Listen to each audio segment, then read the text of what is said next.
Thanks for staying with us on the Sports Show. Cage softball is big here in South Australia, but it's about to get a whole lot bigger in January. Well, exactly right, Smiley. I go around West Beach. I live at Henley Beach, and it's like bees around a honeypot. Smiley, they're pitching On the Saturday, smashing. mate? Yeah. Do you ever stay and watch, or do you I just do. drive past? No, it's good fun. Yeah, all right. Well, you want to stay and watch our next guest play, Cage, because she is a superstar. Maddie Cameron's joined us. Maddie, how are you? Good, thank you. Appreciate you coming in. And the executive officer, he comes in as well, James Harris. James, thanks for your time, mate. Thanks for having us. An executive officer and coaches as well, We mate. got the big guns here today, We Smiley. have brought in the monster big guns. Hey, Maddie, let's start with you first, because it's going to be a big series coming up. But let's talk a little bit about your career. How'd you get started in softball? I started T-ball at school. Yep. And then I got associated with the club, Sturt Falcons. Great club. The Yes, Blue club. it is. So I started juniors all the way up and then started to make state teams and then it moved From on there. to... Let's jump quickly then.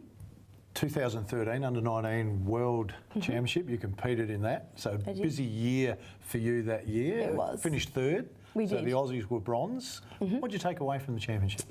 The experience of playing at international level, it was just amazing, especially softball's taken to me a lot of places, especially different countries. So to play in a different country like Canada was just an amazing experience. Where's it taken you, Maddie? What places has softball taken you? Tell us about it. Sure. I've been to Canada, US, New Zealand and Japan as well. So All right, the same year, 2013, Cage is at the World Juniors, and she also goes to the Nationals and is the #1 batter at the end of the Nationals. So you smashed them out of the ballpark, Maddie. Is that, that's the go. That's the go. That's Yeah, the that's how go. she likes to do it. Hey, let's talk about, you mentioned Japan, so let's talk about it, James. The Japanese team coming here in January to play against Australia. Pretty exciting time. SA Sports Show exclusive, Phil. It's a professional league team from Japan, Denso Corporation, have signed a deal to come to Adelaide to play against the Aussie Spirit. Now, why Adelaide? Normally when you hear of these things, they go to places like Melbourne or wherever, but why Adelaide? That's a huge coup. One of Denso's opposition is the Toyota Red Terriers, probably the best club team in the world. Yep. Had been to Sydney 2 of the last 3 years. Denso wanted the same sort of experience for their players, and they're looking for a spring training venue, so why not come to Adelaide? Coming to West Beach. Unbelievable, All right, Smiley. so January the 27th, January 28th, so they're coming as part of their spring preparation, but there's 2 double headers on both days, the 27th and 28th of January. Now, Matty, let me ask you this. They're a professional team, and I hate the word amateur because it doesn't make it sound fair to you, but softball is amateur sport. How big is the gap? well, a couple of SA players have just been in Japan, Chelsea Robinson, Jordan Lambert, and we also have Belinda White, who is one of the best catchers in the world from SA. So the gap isn't actually too big, but it'd be exciting to see, especially for SA.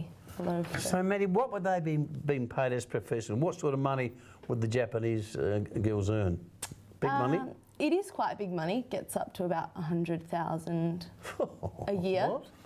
So Chance yeah, for you to play as their coach? Yeah. I put a skirt on a while ago. Maddie, people like yourself, what do you get paid at all? I don't know. Only the support by the SA Association. So with that in mind, how hard would we push this Japanese side, do you think? We'd give them a pretty good go. Yeah. We're up there, definitely. Season's just finished. 4-time premiership player in a row, Cage. Matty's a bit selfish, not prepared to share it all. I've got that idea, yeah. Blake sitting immediately to her left, coach is Seacombe, and they're about to take charge. Mate, the season would finish when for We're a summer softball? season, so October through to March, with a 6-week summer break for national championships and events like this. The Japanese season is when? Japanese is a winter, winter, so they'll play from April until about now is when their playoffs start to finish up. Okay, so there's actually an advantage for us with the Aussie Spirit team that most of the players will be in season. They're coming into their pre-season training, so there's a little they would have just finished us. national championships. Yep. The national team will get announced just after national championships in time for this event, and then a week later, the Asia Pacific Cup, which will be played out of Blacktown in New South Wales. Is Japan the #1 side in the world? Yes, at the moment. Yeah, very closely followed by the US, and there's Daylight. Daylight. Where's Australia? In daylight somewhere. They're close. We're getting 2 bronze medals at the two of the last 3 World Championships. Yeah. Sort of slipped last time, but we're vying for an Olympic spot. Yep. That's been reintroduced for the 2020 Games in Tokyo.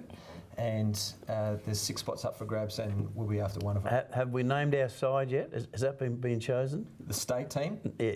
the South Australian Stars, Yeah. is the team has been selected, but it hasn't been announced just yet. How many exclusives do you want in one? Yeah, evening? well, Coach I've likes got to to get get a them couple, all. yeah. Hey, Maddie, for you, let's talk about Japan, because you said you've just recently come back from Japan. For you coming up to bat, what's going through your mind when you're facing the Japanese pitchers? Because I assume they're quicker than the pitchers that you've faced before. So what's going through your mind as you're coming up to bat? You just have to take them out of the situation. Yeah. It's still the same game, so you've just got to worry about the ball. And the Japanese, they have a lot of movement, Yep. so it's not so much about speed, is their movement. They definitely hit different spots. Can you judge the movement by the way? Can you see the way they hold the ball? Is there an indicator there, or you've got to wait till it's in the air on the fly before you can Sometimes pick you it? can, sometimes it is harder to see, but yeah. It's an amazing situation when you think about it. The people of Adelaide will see some of the best softballers performing at West Beach, which is a beautiful spot, come January. That's an amazing coup for South Australian softball. Really, it is. Yeah, thanks to the support of the South Australian government, we've just recently upgraded our facility. So $4 million of state government funding went into It's it. a fantastic spot there, Richard and Matty. It really is. Yep. Like bees on a honeypot. Hey, James, for you, executive officer, but you're also coach. How did you get into softball? I've also played for a number of years as well. So I started out at the Central District Softball Association when I was 9. And I fell in love with the sport. So got an opportunity to give back, and that is in a paid role. So very fortunate. How big is the men's competition? Within Australia, we won silver at the recent World Championships, so we're up there with South Australia's Jared Farrell out of Mount Barker in the hills, so a local legend. But the South Australian competition, we're climbing through the ranks at the moment. Hey, Maddie, when will the Australian team get together? When would you girls get together to prepare to play these games in January? At the moment, it's still a squad, so we're currently still training, and then the national competition is in January, early January, and then a team will be picked from then. So Normally the day or so before the tour, so they don't get to train together as a full squad. Okay, yeah. so you're nearly like Australia playing Ireland, coach. They come in 3 days before the event and get on with training. Gee, wouldn't it be nice to beat them? Wouldn't that be nice to beat definitely, yeah. them? And it's not out of the question either. No. No. What do you think they're playing for, coach? Do you think they're playing not to beat Well, them? no, well, you know, but when you think of pros versus the young ladies, amateurs. Oh, yeah. It'd be great to knock them off. It's the Aussie underdog story. Well, that's exactly Punch right. above our weight in Exactly. softball. That's what we love doing. Exactly. 4 Olympics, 4 medals, and we've got some legends. We need to in get this. beautiful. Hey, Maddie, before we let you go, there's always a debate in all sports. The pitcher's the most important, the batter's the most important, the catcher's the most important, the shortstop. Which one's the most important? The outfielder. Oh, the outfielder. Where do you play, Maddie? The Outfield, of course, we know that. Hey, Maddie, James, thanks for coming in. You need to get there on the 27th, 28th of January. I'll be there. Down at West Beach. It will be spectacular. Australia up against Japan. You don't want to miss it. Stay with us.